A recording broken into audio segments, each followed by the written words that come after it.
প্রত্যেকবার আল্লাহ তাআলা 10টা মর্তবা বানায় দেয়, 10টা গুনাহ মাফ করে দেয়। আল্লাহ পাক রব্বুল আলামিন 10টা মাকাম বানায় দেয়। সুবহানাল্লাহ। আর জোরে কান আল্লাহু আকবার। আমার নবী রাহমাতাল লিল আলামিন নবী মুহাম্মদুর রাসূলুল্লাহ সাল্লাল্লাহু আলাইহি ওয়াসাল্লাম। এই যে দুরূদ পড়লে লস আছে, একটা মজার একটা ঘটনা আছে বলি, এরপরে সামনে আগে নাকি বলতাম। আচ্ছা, এখানে অভাবে আছেন কারা? ঋণগ্রস্ত, যেহেতু আমি খুব অভাবে আছি, ঋণে আছি, তাদের জন্য এই ঘটনাটা, তাদের জন্য। এমন কে কে আছেন হাত লাগান তো, বা টেনশন আছেন? খোঁজ আমরা মিরপুরবাসী, আমরা আল্লাহ মন দিয়েছে, মন দিয়েছে, গাড়ি আছে, বাড়ি আছে, আমার অভাব কি তাই তো জানি না। যাদের যত বেশি ধন তাদের টেনশনও বেশি, ঠিক কিনা? মাথার তাদের দিয়ে যারা ঘুমায় ওদের কোনো টেনশন নাই। মাঝে মাঝে আফসোস করি যে রাস্তা দিয়ে যাই, দেখি লুঙ্গি পরে একটা, এই লুঙ্গি দিয়ে পাও রাখছে, মাথাও রাখছে, মাথার তলে একটাই ঘুমাইতেছে। দিব্যে আমি এত বাসের হরেন, গাড়ির হরেন, এত আওয়াজ, কুকুরের লেগরানি, তারপরে ঘুম পারে না। কারণ যত অশান্তি টাকার ভিতরে, ঠিক কিনা? হ্যাঁ, টাকার ভিতরে অশান্তি নাই যদি টাকাটা বৈধ হয়, ঠিক কিনা? বলে বলবো। আচ্ছা, আমলটা যারা অভাবে আছে 40 দিন আমল করলে ইনশাআল্লাহ অভাব দূর হয়ে যাবে।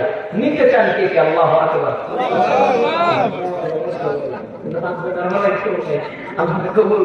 আচ্ছা, বলবো ইনশাআল্লাহ। নিবেন ইনশাআল্লাহ? তবে বলবো বয়ানের শেষে ইনশাআল্লাহ, এখন বললে মজা থাকবে না। কি বলেন?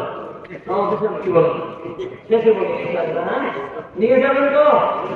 অভাবে আছেন, টেনশনে আছেন, ঋণগ্রস্ত আছেন, মিথ্যা মামলা করতেছেন, আলহামদুলিল্লাহ আমি পরীক্ষিত, আলহামদুলিল্লাহ আমি 3 দিন 4 দিনের মাথায় আলহামদুলিল্লাহ আমি ঋণ ছিলাম, বড় একটা ঋণ ছিলাম, 4 দিনের মাথায় আলহামদুলিল্লাহ ঋণ মুক্ত হয়ে গেছি। আল্লাহ কেমন ব্যবস্থা করে দিচ্ছে!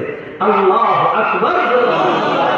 কেমন ব্যবস্থা করছে তাও করে আমি আমলটা করতেছি। টানা মাহফিলের আইসা খুব টেনশন, কারণ জীবনে কেউ একটা হাত পা দিনে ধারও চাইছি যে ভাই কিছু টাকা দেন, আমার কিছু দরকার, চাইনি কিন্তু টাকাটা খুবই দরকার। আমল করতেছি প্রতিদিন, সবসময় তোমার করে একটা জিনিস আমল করে আমল করতেছি। রাত্রে 12:30টার সময় আমার আব্বু ফোন দিছে, কিছু ভালো করছি, বাবা ফোন দিছে। আমার ছোট ভাই সাথে থাকে, ও বলছে মোটামুটি টাকা দরকার, টেনশন করতেছে। ফোন দিয়ে কয়, ওই এত টেনশন করা লাগে, কয় টাকা লাগবে তো কাল ক্যারিস দিতে হবে। ও জানি জীবনে কই হয় কিছু